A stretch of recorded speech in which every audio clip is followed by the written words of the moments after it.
Hello সবাইকে, good morning. আজকে আবারও একটি নতুন দিন শুরু করছি তোমাদেরকে সঙ্গে নিয়ে। আশা করছি তোমরা সকলে খুব ভালো আছো আর আমরাও বেশ ভালো আছি। আজকে বারটা হচ্ছে রবিবার আর এখন ঘড়িতে বাজে ওই 7:30 মতো।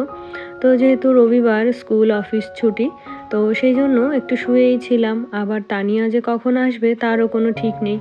তো সেই জন্য আগে আগে ঘুম থেকে উঠে ঠান্ডার মধ্যে বসে থাকবো তাই ভেবে আর কি শুয়েই ছিলাম। তো ও এলো, গেটটা খুলে দিলাম, তারপরে ওকে বলে দিলাম কী দিয়ে কী রান্নাবান্না হবে। তারপরে আমি হচ্ছে ফ্রেশ হয়ে নিলাম। তো এখন দেখো একটু স্কিন কেয়ার করে নিলাম সকাল সকাল। আর এই কদিন আমাদের এখানে তো প্রচণ্ড ঠান্ডা, তার সঙ্গে রোদ্দুরও নেই। তো কবে যে ঠান্ডাটা কাটবে বা একটু রোদ বেরোবে তার কোনো ঠিক ঠিকানা নেই। তো এদিকে ঠাকুর প্রণামটা সেরে এখন যাব একটু রান্নাঘরে, দেখে আসি ও কী দিয়ে কী করছে। তো ভাত ডাল বসিয়ে দিয়ে ওদিকে সবজিগুলো কেটে নিচ্ছে। আর সকালবেলা তো ওই যে বললাম ঘরটা আর কি ঝাড় দেওয়া হয়নি, তাই এখন ঘরগুলোকে একটু ঝাড় দিয়ে গুছিয়ে নেব। আর দেখো ওই যে বললাম এতটাই ঠান্ডা, তো আমার এই হুডির উপরে একটা চাদর চাপিয়ে নিলাম, কারণ এই সোয়েটার বলো বা হুডি বলো একটাতে কিন্তু ঠান্ডাটা মানাতেই চায় না।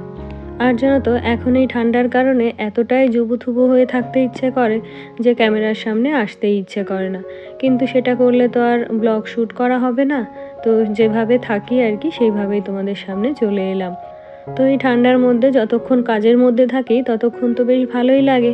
তাছাড়া যখন কাজ ছাড়া এমনি বসে থাকি তখন কিন্তু প্রচণ্ড শীত লাগে। তো ওদিকে রান্নাবান্না তো হচ্ছেই। আর এখন এই যে বাসি ঘরটা ঝাড় দিয়ে নেব। তারপরে আজকে আবার ছেলে যাবে হচ্ছে ওর অ্যাবাকাসের ক্লাসে, তো হাজব্যান্ডও ওকে দিতে যাবে। তো ওদের দুজনকে আবার একটু চা দুধ এগুলো করে দিতে হবে। তো ওরা তো এখনও ওঠেনি, তো সেই সুযোগে আমার যা টুকটাক কাজগুলো থাকে সেগুলোকে আগে গুছিয়ে নিচ্ছি। তো এই যে মেশিনে আজকে অল্প কিছু জামা কাপড়ই দেবো, কারণ খুব বেশি জামা কাপড় নেই। তো যে কটা ছিল ওই 15 মিনিটের জন্য দিয়ে দেবো। আর জানো তো ওই যে বললাম এখন ওই 2-3 দিন হলো একদমই রোদ নেই, মানে সূর্যটা তো দেখাই যায় না। তো তার মধ্যে জামা কাপড় যা কাচ্ছি মেশিনে ড্রাই করে নিচ্ছি তবুও কিন্তু শুকাচ্ছে না। তো এদিকে জামা কাপড়গুলো কাচতে দিয়ে তারপর একটু চা করে নিলাম। আর এদিকে হাজব্যান্ড আর ছেলে চলে গেছে ওদের ক্লাসে, মানে হাজব্যান্ড হচ্ছে ছেলেকে ওর ক্লাসে দিতে গেছে। আর সেই সুযোগে হচ্ছে বিছানাটা আমি গুছিয়ে নিচ্ছি। তো দেখো কাচের ফাঁক দিয়ে দেখা যাচ্ছে বাইরেটা কেমন হচ্ছে কুয়াশা, একদম অন্ধকার। তো এই যে কাজগুলো মোটামুটি হয়ে গেল ঘরের কাজ। আর রান্নাটাও আজকে সবটাই তানিয়া করে দিয়ে যাবে, কারণ মাংসটা আগের দিন হাজব্যান্ড এনে রেখেছিল।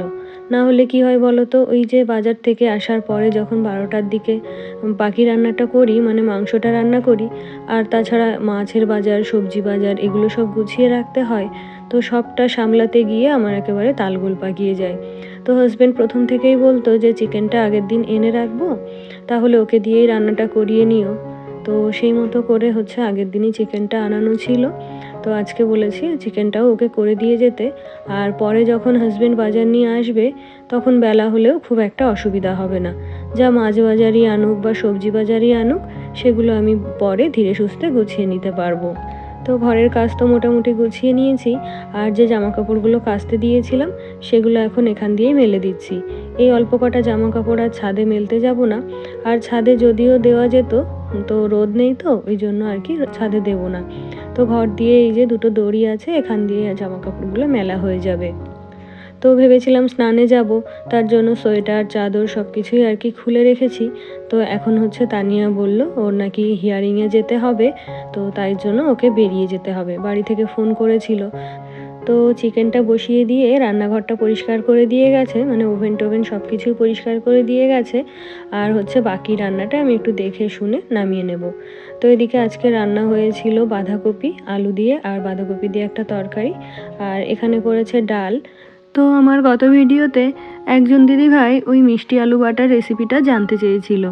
তো খুবই সহজ একটা রেসিপি। তো দেখো ফার্স্টে একটা শুকনো লঙ্কা আর হচ্ছে একটু নুন দিয়ে লঙ্কাটাকে ভালো করে বেটে নেব।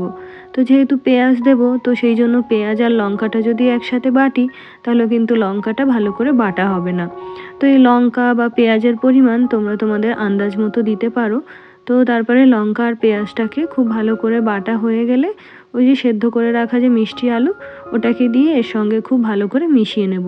মিষ্টি আলু যেহেতু খুব নরম হয় তার জন্য কিন্তু অত বাটারও কিছু নেই, কোনো রকম ওই আগের যে পেঁয়াজ লঙ্কা বাটাটা ছিল তার সঙ্গে ভালো করে মিশিয়ে নিলেই হয়ে গেল।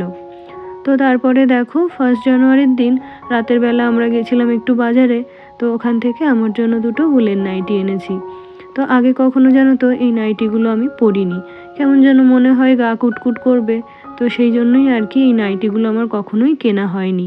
আর গিয়েছিলাম আমি হাতে সবসময় পার্লের যে আংটিটা পরি সেই আংটিটা নষ্ট হয়ে গেছিলো, মানে ওই পার্লটা বেরিয়ে আসছিল। তো সেই আংটিটাকে ঠিক করাতে দিয়ে এসেছি, মানে ভেঙে আবার নতুন করে তৈরি করতে দিয়ে এসেছি। আর ওটা তৈরি করতে দিতে গিয়ে আরও দুটো আংটি আমার পছন্দ হয়ে যায়। তো সেই দুটো আংটিও আমার হাতের সাইজের আমি তৈরি করতে দিয়ে এসেছি। আর জানো তো সেভিংসই বলো আর ইনভেস্টমেন্টই বলো, আমি কিন্তু গয়নাতে করতেই বেশি ভালোবাসি। কারণ এই গত 6 মাসে গয়নার দামটা যেভাবে বেড়েছে, তাতে করে আমার মনে হয় অন্য কিছুতে খরচ খরচা না করে যতটুকু সম্ভব একটু সোনা কিনে রাখা। তো এদিকে হচ্ছে স্নান সেরে এখন হচ্ছে ঠাকুর পুজোটা দিয়ে নেব। আর ওই যে বাজার থেকে এসেছিল, তো সেই ব্যাগগুলো এখনও কিছু ধরাও হয়নি আর জিনিসপত্রগুলো গুছিয়ে রাখাও হয়নি। তো পুজোটা কমপ্লিট করে বেশ অনেকটা সময় থাকবে দুপুরের খাওয়া দাওয়া করতে। তো এরই মধ্যে বাজারগুলোকে সুন্দর করে গুছিয়ে নেব। তো আজকে হচ্ছে বাজার থেকে আর মাছ টাছ কিছু আনেনি। তো মাছের বাজারে গেলে আরও অনেকটা দেরি হয়ে যেত। তো আমিই বারণ করে দিয়েছি যে আজকে আর মাছ আনার দরকার নেই, তো পরের দিন বাড়ির থেকে মাছ রেখে নেব। তো এদিকে পুজোর সমস্ত জোগাড় গুছিয়ে নিয়েছি। আর জানো তো এখন যেহেতু প্রচণ্ড শীত, তো ফুলের ভীষণ আকাল। ফুল বলতে বাজারে ওই গাঁদা ফুল ছাড়া আর সেরকম কোনো ফুলই মানে পুজোর জন্য পাওয়া যায় না। তো কিছু ফুল রেখেছিলাম, সেগুলো দিয়েই আর কি হিসাব করে একটু পুজোটা দিয়ে নিলাম। যেহেতু প্রত্যেক দিন ফুলওয়ালা আসে না, ওই সপ্তাহে হয়তো 2 দিন করে আসে।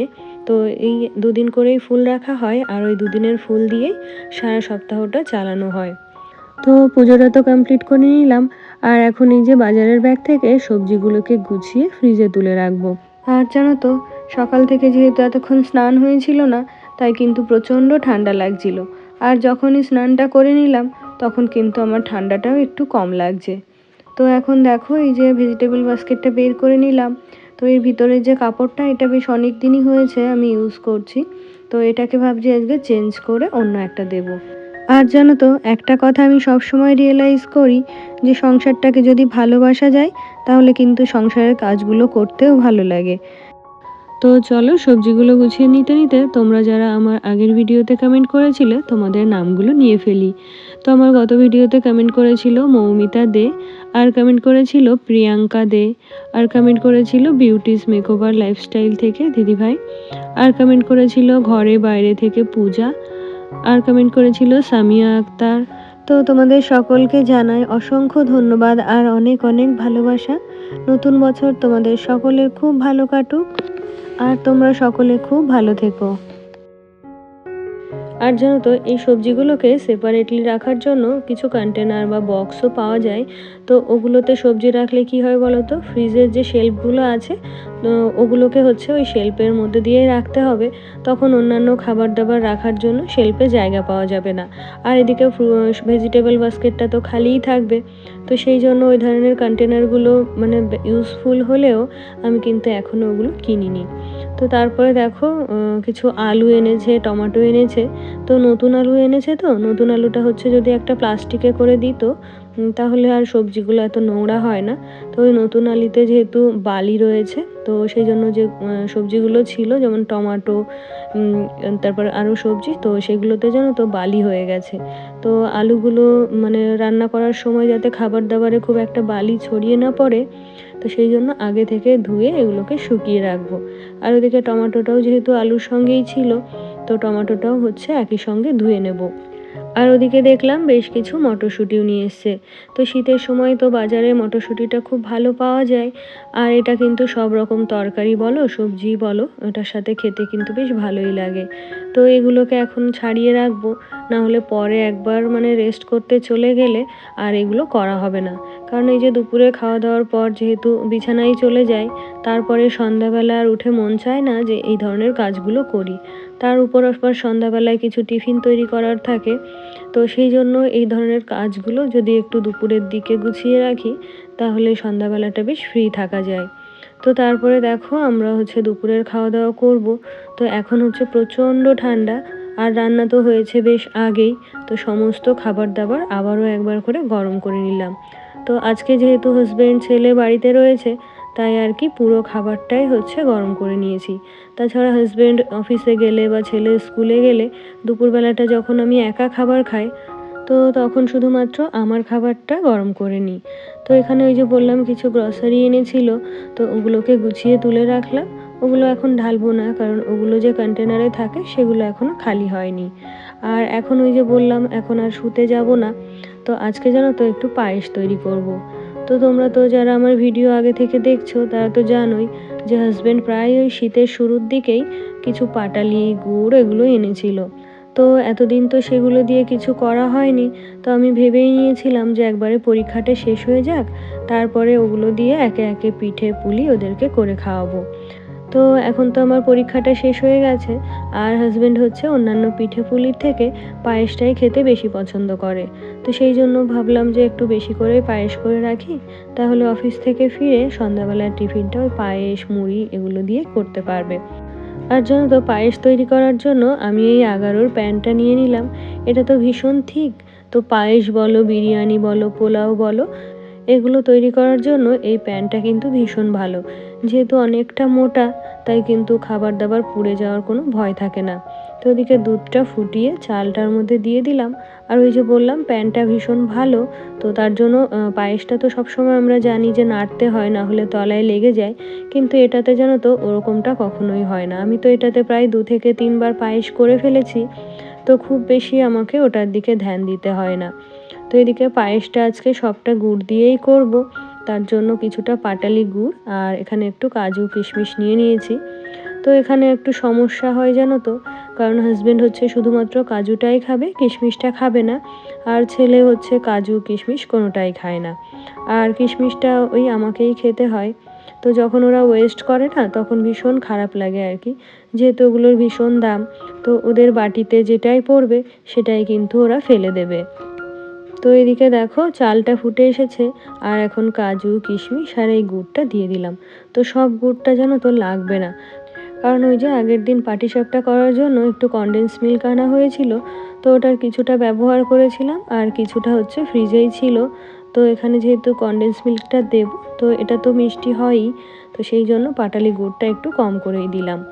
আর জানো তো প্রথম যেদিন গুড়টা আনে সেদিন আমি হাজব্যান্ডের উপর একটু রাগই করেছিলাম, ভেবেছিলাম হয়তো গুড়টা ভালো হবে না।